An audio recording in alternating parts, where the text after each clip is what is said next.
Everyone, आपका स्वागत है मेरे चैनल फुजोशी लव में। आप लोग कैसे हैं? आई होप कि आप लोग ठीक होंगे। तो चलिए हम अपनी स्टोरी की स्टार्टिंग करते हैं। यहाँ हमें वांग जी को दिखाया जाता है जिसकी आंखों में आंसू थे। वो अपने फादर की तरफ देख रहा था। वांग जी के डैड कहते हैं, वांग जी तुम्हें आज एंजल को उसके फादर से मिलवाना ही होगा। वांग जी कहता है, पर डैड इतनी भी जल्दी क्या है, मुझे थोड़ा और वक्त दीजिए तभी। वांग जी के डैड कहते हैं, पहले ही बहुत वक्त हो चुका है वांग जी, तुमने बहुत वक्त लगा दिया विंग को उसकी बेटी से मिलवाने में, अब और नहीं। तभी एंजल वांग जी के पास आकर उसके पैरों को पकड़कर कहती है, डैड चलो ना, मुझे भी फादर से मिलना है डैड। तभी चैन कहता है, देखो वो भी मिलना चाहती है।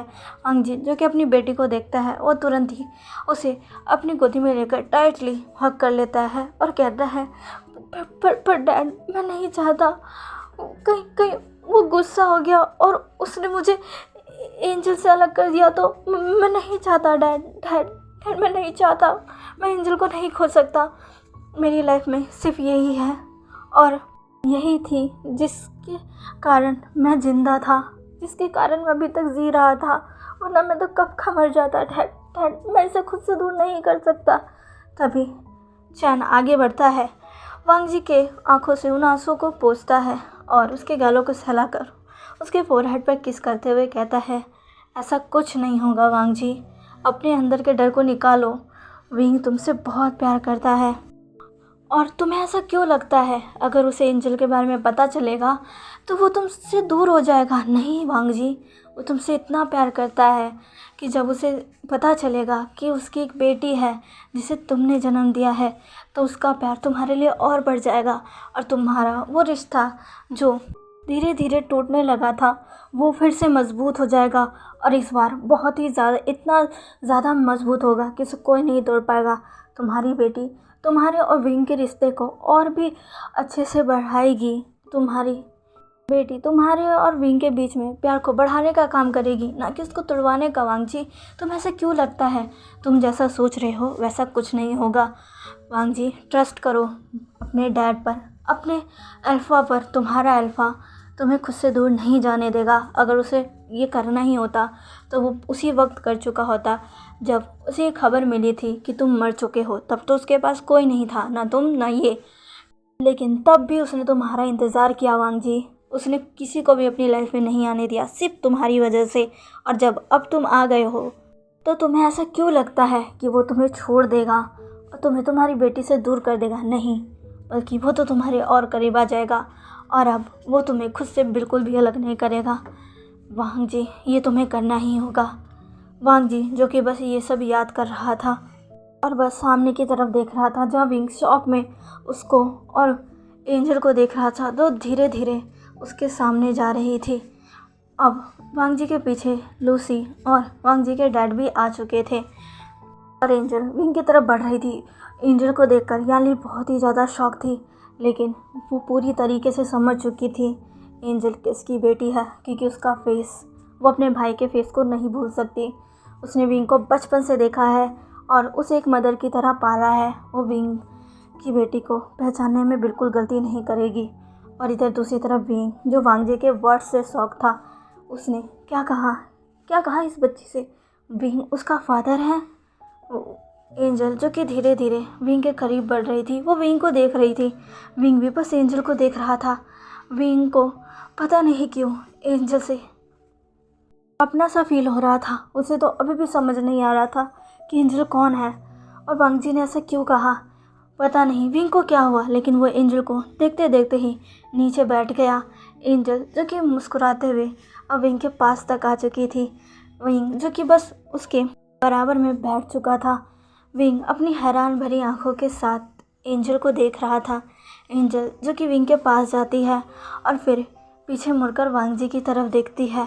वांग जी कहता है, हेलो बोलो अपने डैड को। एंजल जो कि स्माइल करती है। विंग जो कि फिर से शॉक हो जाता है। एंजल जो कि अब विंग की तरफ देखती है। विंग जो कि एंजल को देख रहा था, एक प्यारी सी छोटी सी क्यूट सी लड़की जिसने 2 बन बनाए हुए हैं, येलो कलर का क्यूट सा फ्रॉक पहना हुआ है उसके पीठ पर उसका बैग लटका हुआ है। वो बहुत क्यूट लग रही है और उसके स्माइल बहुत ज़्यादा क्यूट है। साथ ही उसके लिप्स के नीचे एक मोल है जो कि उसकी स्माइल को और ज़्यादा प्यारा बना रहा है, बिल्कुल विंग की तरह। विंग उसी को देख रहा था। एंजल जो कि विंग के पास आती है और कहती है डैड। उसके मुंह से अपने लिए डैड सुनकर विंग को पता नहीं क्या होता है। वो सीधा एंजल का फेस पकड़ लेता है और कहता है तुम वांग जी। ऐसा कहकर वो वांग जी की तरफ देखता है। तभी वांग जी, जिसकी आंखें नम हो चुकी थी, वो अपना सर झुका लेता है और कहता है विंग, ये तुम्हारी बेटी है एंजल। विंग जो कि अब ये सुनकर वांग जी की तरफ देखता है और फिर एंजल की तरफ। एंजल जो कि विंग को देख रही थी। विंग जो कि तुरंत ही एंजल को बहुत ही ज़्यादा टाइटली हग कर लेता है। उसकी आंखों से आंसू निकल रहे थे। उसको तो पता भी नहीं था उसकी इतनी क्यूट सी प्यारी सी बेटी भी है। एंजल जो कि कितने सालों बाद नहीं, पहली बार अपने डैड का इतना वार्म हग पा रही थी, अपने फादर का। वो भी विंग को हग कर लेती है। एंजल की आंखों से भी आंसू निकल जाते हैं क्योंकि उसके पास कभी कोई फादर नहीं थे, जिसकी वजह से उसे कई बच्चों ने बुली भी किया था। लेकिन उसने कभी भी वांग जी से ये नहीं कहा था क्योंकि वो वांग जी को परेशान नहीं करना चाहती थी। पहले ही वो अपने डैड को बहुत परेशान देखती थी। रात को कई बार वांग जी विंग को याद कर रोया भी करता था, जिसे एंजल देखती थी। वो समझती थी कि उसके डैड उसके फादर को याद कर रो रहे हैं, पर वो कभी भी कुछ भी नहीं कहती थी क्योंकि उसे पता था कि इससे वांग जी को बुरा लगेगा। वो नहीं चाहता कि एंजल कुछ जाने, और एंजल भी वांग जी से कुछ भी नहीं पूछती थी क्योंकि वो एक अच्छी बच्ची थी। वो अपने डैड को हर्ट नहीं करना चाहती थी। लेकिन आज वो अब अपने फादर के साथ है और वो बहुत खुश है। विंग जो कि एंजल को हग कर रो रहा था। एंजल को हग करते ही उसको बहुत बहुत बहुत ज़्यादा अच्छा लगा था। उसे इतना ज़्यादा अच्छा लगा था कि वो एंजल को और ज़्यादा टाइटली हग किए जा रहा था। ये सीन देखकर वांग जी की आंखों में भी आंसू आ गए थे। वो भी रोने लग गया था, जिसे आकर वांग जी के फादर ने हग कर लिया और उसके सर को सहलाते हुए कहा, वांग जी शांत हो जाओ। वांग जी जो कि अपने फादर को बातों का नहीं सुन रहा था, वो बस सामने की तरफ देख रहा था। लूसी भी आगे आ चुकी थी और इधर दूसरी तरफ यानली के भी आंखों में आंसू आ चुके थे। और जून भी एंजल को देखकर बहुत ही ज़्यादा शॉक था। विंग अब फाइनली अपनी आंखों को उठाकर वांग जी की तरफ देखता है। वांग जी जो कि कब से बस विंग और एंजल को देख रहा था, जैसे ही विंग की नज़र वांग जी पर जाती है, वांग जी की नज़रों के साथ उसकी नज़र मिलती है। और जैसे ही वांग जी विंग की उस निगाहों को देखता है, वो समझ जाता है विंग उससे पूछना चाहता है बहुत कुछ। विंग की वो क्वेश्चन भरी आइज बस वांग जी को घूर रही थी। वांग जी जो कि अब बस अपनी नज़रों को नीचे कर लेता है। विंग अब अपनी नज़रों को वांग जी पर से हटाकर एंजल के फेस को देखता है, जो कि बिल्कुल उसकी तरह था। विंग उसके फेस को टच करता है और कहता है तुम मेरी बेटी हो। तुम मेरी बेटी हो ना? तुम मेरी बेटी हो? तुम्हारा नाम क्या है? तभी एंजल कहती है मेरा नाम एंजल है डैडी। विंग कहता है एंजल बहुत प्यारा नाम है, बहुत प्यारा नाम है। तुम भी कितनी प्यारी हो। तुम सच में मेरी बेटी हो। एंजल जो कि हाँ में अपना सिर हिलाती है। विंग जो कि तुरंत ही एंजल के पूरे फेस पर किस करने लगता है और उसके फोरहेड पे किस करके फिर से उसको हग कर लेता है। उससे उसकी खुशी बर्दाश्त ही नहीं हो रही थी। वो बहुत खुश था, साथ ही बहुत ही ज़्यादा नाराज़ भी था वांग जी से। वो वांग जी से बहुत कुछ पूछना चाहता था, पर अभी नहीं। अभी उसकी बेटी जिसके बारे में वो जानता नहीं था, वो उसके बाहों में थी और अभी विंग उसे अपनी बाहों में से अलग नहीं करना चाहता था, इसलिए वो बस उसको हक किए हुए था। यानी जो कि विंग को ऐसे देखकर बहुत ही ज़्यादा इमोशनल थी। अब यहाँ से हमें कुछ समय बाद का सीन दिखाया जाता है, जहाँ पर अभी सब यानली और जूसन के घर पर थे। सारे ही काउच पर बैठे हुए थे, एक दूसरे की तरफ देख रहे थे, पर कोई भी कुछ भी नहीं बोल रहा था। वो विंग के गोद में अभी भी उसकी बेटी थी। विंग ने पूरे टाइम अपनी बेटी को खुद से अलग ही नहीं किया था। जब हॉस्पिटल में थे तभी विंग यानी सब वांग जी से बहुत कुछ पूछना चाहते थे, लेकिन वांग जी के डैड ने कहा कि उन्हें यहाँ से चलना चाहिए।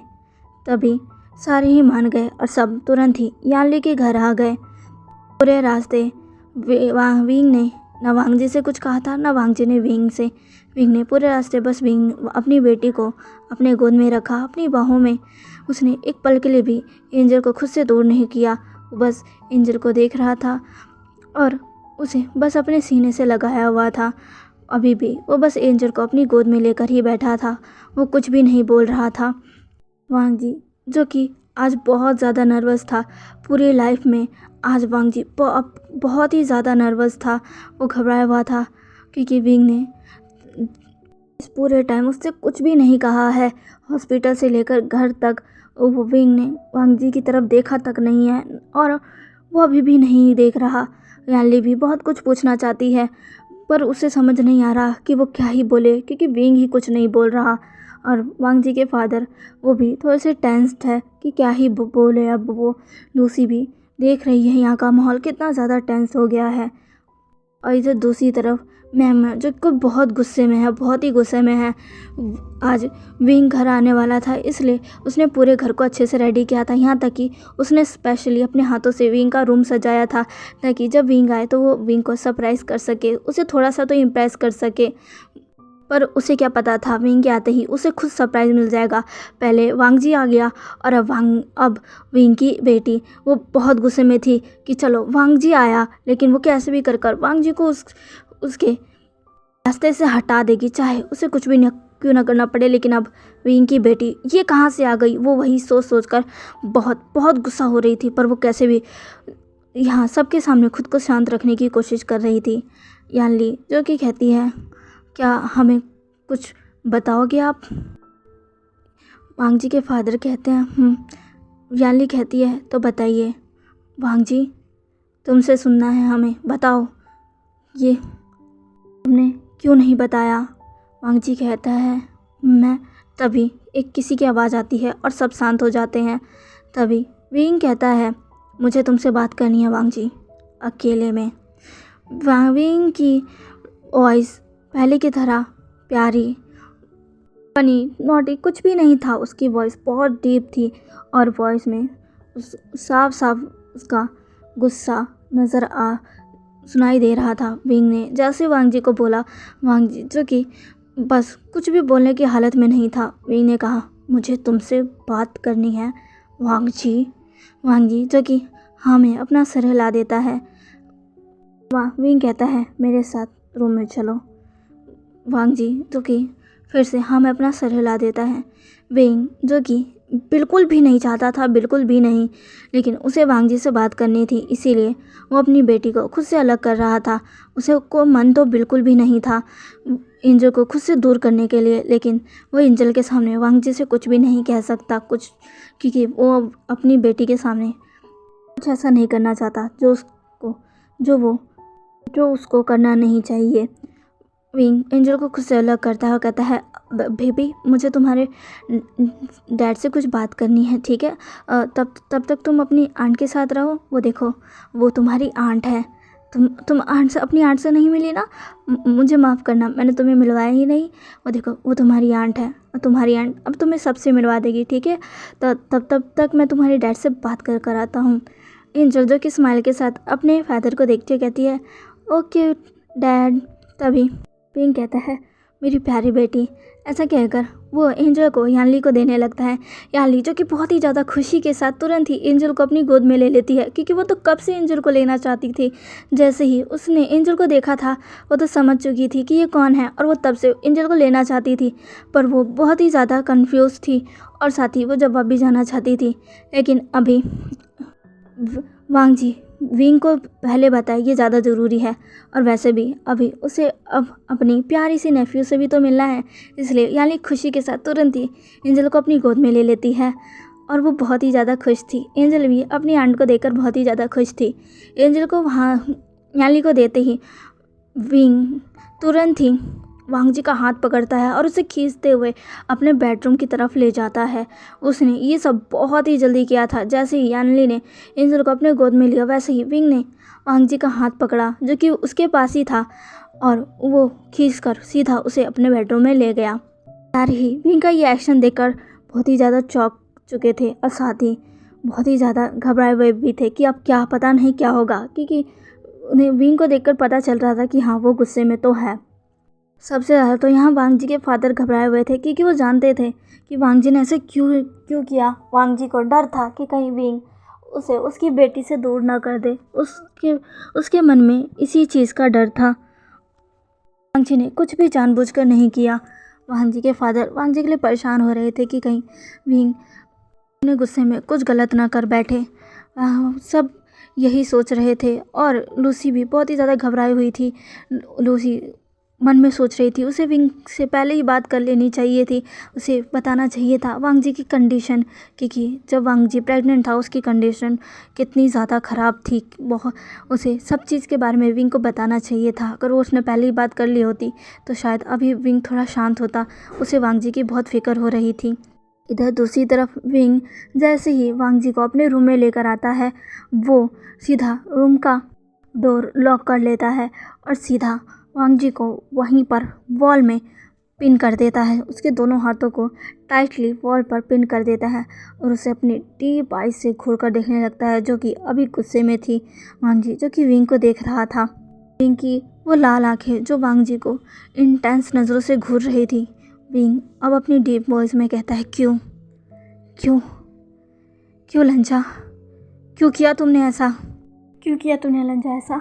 तुमने इतने सालों से मुझसे मेरी बेटी को अलग रखा। क्यों किया तुमने ऐसा? हाँ, क्यों किया तुमने ऐसा?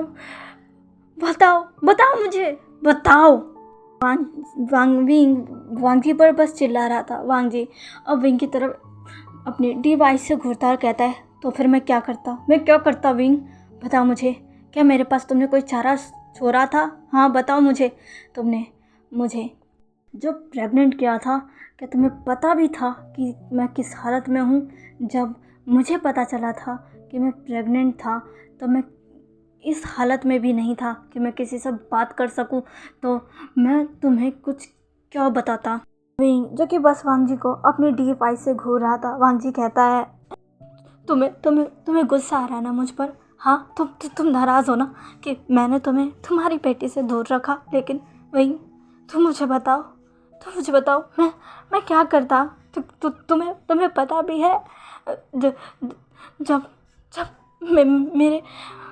मैं प्रेग्नेंट था, तब तो मैं बस बेहोश पड़ा था। कहाँ पर था मुझे खुद नहीं पता था। जब मेरी आँख खुली मैं एक ऐसी जगह पर था जहाँ जिसको मैं जानता तक भी नहीं था और मुझसे तो बोला भी नहीं जा रहा था। मैं 3 महीने तक ढंग से कुछ कर भी नहीं पा रहा था। उस वक्त मैं प्रेग्नेंट था। तुम जान नहीं सकते मेरे अंदर उस समय क्या क्या नहीं चल रहा था। मैं जब मरना चाहता था तब मेरे अंदर एक ऐसी जान आ गई जिसको मुझे इस दुनिया में लाना था। उसके चक्कर में उस जान के चक्कर में मुझे जीना पड़ा क्योंकि उसका इस समय कोई भी कसूर नहीं था। तुम जो उसके फादर हो, तुम पर मैंने इतना भरोसा किया था। तुम्हें अपनी वो हर चीज़ बताई जो मैंने कभी किसी को नहीं बताई। यहाँ तक कि तुम्हें तो मैंने खुद पर अपना हक तक दे दिया। तुमने क्या किया? तुमने मुझे धोखा दिया, मेरा दिल तोड़ दिया। मेरा विश्वास जो मैंने तुम पर किया था तुमने सब तोड़ डाला विंग, सब बर्बाद कर डाला था। मैं क्या करता? जब मैंने अपनी किस्मत को एक्सेप्ट कर लिया था तभी मेरी डेस्टिनी ने एक नया ही मोड़ ले लिया। मुझे प्रेग्नेंट कर दिया तुम्हारे बच्चे से। तुम जान भी नहीं सकते मैं उस समय किस दर्द में था। जब मुझे मेरे अल्फ़ा की ज़रूरत थी तब तो मेरा अल्फ़ा मेरे पास था ही नहीं, और ना ही मैं उसे बुला सकता था। क्या मैं तुम्हें बुला सकता था विंग? बताओ मुझे। विंग जो कि कुछ भी नहीं कह रहा था। वांग जी कहता है, तुम क्या जानते हो विंग, मैं किस दर्द में था। मैं हर वक्त बस तड़पता रहता था, सोचता रहता था काश ऐसा नहीं हुआ होता, काश तुमने वो सब नहीं किया होता, तो आज आज हम दोनों साथ होते, हमारे बेबी के साथ जो जो मेरे अंदर है। आज तुम मेरे साथ होते, तुम महसूस कर पाते जो मैं महसूस कर पा रहा था, उसकी हर हलचल, उसका वो फर्स्ट किक। पर तुम मेरे साथ नहीं थे जब मुझे तुम्हारी ज़रूरत थी, तुम्हारे वार्मनेस की ज़रूरत थी, तुम्हारा साथ चाहिए था। मैं तुम्हारे कंधे पर सरक कर सोना चाहता था, तुम्हें हर चीज़ बताना चाहता था, तब तुम मेरे पास नहीं थे विंग, नहीं थे। तो भी पता भी है उस समय मुझे क्या महसूस हो रहा था विंग, विंग जो कि हर चीज़ सुन रहा था। अंजी कहता है, मैंने वो 9 महीने कैसे काटे हैं ना विंग, मुझे ही पता है। जब मैंने अपनी बेबी को पहली बार देखा था तभी मैंने ठान लिया था मुझे बस इसके लिए जीना है, इसके लिए। उसके बाद से मैंने अपनी बेटी को अकेले ही पाला, क्योंकि मैं नहीं चाहता था कि वो तुमसे मिले। वहीं इस बात पर वांग जी को घूर कर देखने लगता है। वांग जी कहता है, हाँ विंग, तुम्हें बुरा लग सकता है, पर मैं यही चाहता था, मैं यही चाहता था कि एंजल तुमसे कभी ना मिले, क्योंकि जो तुमने मेरे साथ किया है, जो मेरे साथ हुआ है, मैं नहीं चाहता था कि कभी कोई आए और मेरी एंजल के साथ भी वही करे। मैं एंजल को हर चीज़ से अलग कर रखता था, हर अफवाह से दूर रखता था, हर एक चीज़ से बचा कर रखता था, क्योंकि मैं उसे एक अच्छी लाइफ देना चाहता था। अगर मैंने अपनी बेटी के बारे में सोचा तो इसमें गलत क्या किया विंग, बताओ मुझे, बताओ। अगर तुम मेरी जगह होते तो तुम क्या करते, बताओ। अभी तुम्हें गुस्सा आ रहा है क्योंकि मैंने तुमसे तुम्हारी बेटी की सच्चाई छुपाई, जब तुमने मुझे धोखा दिया था, जब मुझे लगा था कि तुमने बस मेरा इस्तेमाल किया है, तब बताओ मुझे कैसा लग रहा होगा, बताओ विंग। विंग जो कि वांग जी की तरफ देख रहा था, उसके आंखों में आंसू थे। विंग जो कि सीधा वांग जी को हक कर लेता है, उसको अपने करीब खींचे, उसके वेस्ट पर अपने हाथों को रैप कर लेता है, उसके फोरहेड से अपने फोरहेड को मिला देता है और अपनी आंखों को बंद कर लेता है। वांग जी की आंखों में भी आंसू थे। विंग कहता है, मैंने कभी तुम्हारा यूज़ नहीं किया, मैंने हमेशा तुम्हें अपना माना वांग जी, हमेशा तुम्हें अपना माना। मैंने कभी तुम्हें धोखा नहीं दिया। जो भी हुआ अचानक से हुआ, मैं वो नहीं करना चाहता था, पर वो कैसे कब हो गया मुझे भी पता नहीं चला। मुझे माफ़ कर दो लंजा, मैं ऐसा नहीं करना चाहता था। तुम किस हालत में थे मैं उसको नहीं समझ पाऊँगा, क्योंकि मैंने तुम्हें उस हालत में देखा ही नहीं। पर मैं जानता हूँ तुम उस समय कितने दर्द में होगे, जब तुम्हें मेरी ज़रूरत थी तब मैं नहीं था। मुझे माफ़ कर दो, मुझे माफ़ कर दो लंजा। वांग जी जो कि कुछ भी नहीं कह रहा था, वही कहता है, पर तुम्हें मुझे बताना चाहिए था लंजा। मैं तुमसे नाराज़ नहीं हूँ, पर मैं तुम पर गुस्सा हूँ कि तुमने मुझे क्यों नहीं बताया। मेरा भी तो हक था, मेरा भी तो हक था। मैं हर चीज़ को देखता, अपनी बेबी के हर मोमेंट को फील करता, उसका पहली बार इस दुनिया में आना, उसकी आंखें खोलना, उसका चलना, उसका बोलना, मुझे भी तो महसूस करना था लंजा। मैं भी तो ये चाहता था ना, मेरा भी तो इस पर हक था ना। तुमने मुझे वो हक क्यों नहीं दिया, क्यों नहीं। वांग जी कहता है, क्योंकि मैं डरता था, मुझे डर लगता था। वही कहता है, किस चीज़ से डर लगता था तुम्हें, हाँ किस चीज़ से।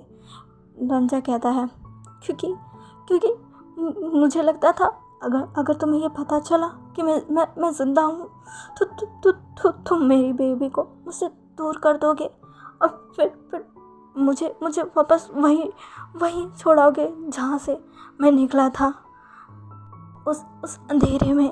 तो मुझसे मेरी बेबी को दूर ना कर दो और मुझे वापस वहीं न डाल दो।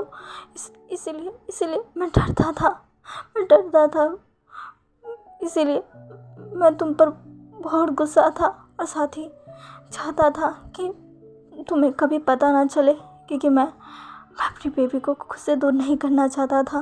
वो मेरे जीने का आखिरी सहारा थी। विंग जो कि वांग जी की तरफ देखता है और कहता है, तुमने ऐसा कैसे सोच लिया, हाँ मेरे लिए तुम सबसे ज़्यादा ज़रूरी हो, और मैं अपने बेबी को उसकी मदर से कैसे अलग कर सकता हूँ, बताओ मुझे, बताओ, जिससे मैं खुद इतना प्यार करता हूँ। वांग जी जो कि विंग की तरफ देख रहा था। वांग जी कहता है, उस समय हालात तुम्हें पता है ना विंग, मैं बस तुम पर गुस्सा था, सिर्फ गुस्सा। मुझे बस इतना ही पता था, तुमने जो किया है उसके लिए मैं तुम्हें कभी माफ़ नहीं करूँगा, कभी भी नहीं। और मुझे इस वक्त बस यही लग रहा था कि तुम सारी चीज़ जो भी तुमने मेरे साथ किया सब जानबूझ कर किया। यहाँ तक कि मेरे करीब भी तुमसे भी इसीलिए आए थे क्योंकि तुम मेरा विश्वास जीतना चाहते थे। तुम्हें मुझसे प्यार नहीं था। विंग जो कि वांग जी के फेस को टाइटली पकड़ लेता और कहता है कैसे तुमने सोच लिया कि मुझे तुमसे प्यार नहीं था। हाँ, मैं कभी किसी के करीब नहीं आया, मैं तुम्हारे भी करीब नहीं आता अगर मैंने तुमसे प्यार नहीं किया होता। तुमने कैसे सोच लिया, कैसे सोच लिया? ये जो तुम अपने नेक पर मार्क देख रहे हो ना, विंग ऐसे कहकर उस मार्क पर अपने हाथों को फिराता है। वांग जी अपनी आंखें बंद कर लेता है। वांग जी के ऐसे रिएक्शन से विंग उसके हाथ पकड़कर अपने मार्क पर डाल देता है और कहता है इसे फील करो लंचा, ये तुम्हारा मार्क है। वांग जी जो कि अब विंग के मार्क पर हाथ फिराने लगता है। दोनों ने एक दूसरे के मार्क पर अपने हाथों को रखा हुआ था।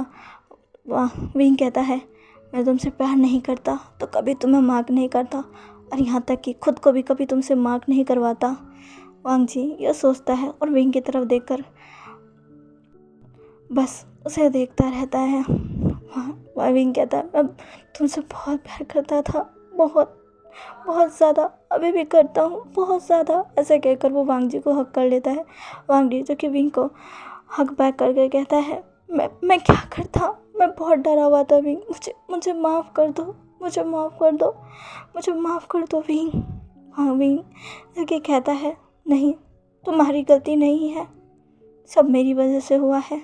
अगर मैं उस समय सिचुएशन को संभाल लेता तो आज ऐसा नहीं होता, ऐसा नहीं होता। वांग जी तुमने कितना कुछ सहा ना, मुझे माफ़ कर दो। मुझे तुम्हारे साथ होना चाहिए था पर मैं तुम्हें ढूंढ नहीं पाया। मुझे तुम्हें ढूंढना चाहिए था हर जगह, हर कंट्री में। क्या पता तुम मुझे मिल जाते। मैं इतना बेवकूफ़ था कि मैं तुम्हें सिर्फ चाइना में ढूंढ रहा था। मुझे माफ़ कर दो। वांग जी कहता है नहीं, तुम्हारी गलती नहीं है। जो कि वांग जी को हक कर लेता है। दोनों बस वहीं पर फर्श पर नीचे बैठ जाते हैं और एक दूसरे को बस ऐसे ही हक किए रहते हैं। वांग जी जो कि विंग की बाहों में रो रहा था और विंग जो कि वांग जी को हक कर कर रो रहा था। चलिए गाइस, आज के लिए बस इतना ही। आज का वीडियो कैसा लगा प्लीज़ प्लीज़ प्लीज़ मुझे कमेंट करके ज़रूर बताइएगा और प्लीज़ मेरे चैनल को लाइक, सब्सक्राइब एंड शेयर कर दीजिएगा। मिलते हैं इसके नेक्स्ट पार्ट में। बाय।